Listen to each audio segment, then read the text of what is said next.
बात ये है कि आज फंक्शन था Islamabad high court bar association का for rule of establishment of rule of law के ऊपर हमारा सेमिनार था।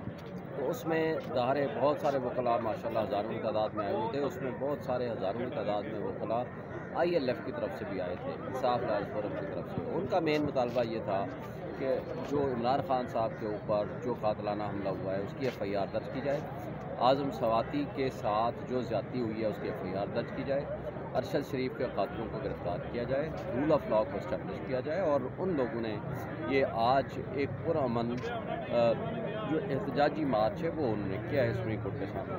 तो ये बेसिक मुकद्दमा जिंदा है इमरान का मुकला, जिंदा है इमरान का मुकला, जिंदा है शाहजाद का मुकला, जिंदा है मेरे देश का मुकला, जिंदा है मेरा लाठी खाके, जिंदा है जेलों में जाके, जिंदा है मेरे देश का मुकला, जिंदा है मेरे देश का मुकला, जिंदा है आइए लेके रहेंगे आजादी है हक हमारा, आजादी हम छीन के लेंगे आजादी, जानी बाकी आजादी लेके रहेंगे आजादी, अमेरिका से लेंगे आजादी।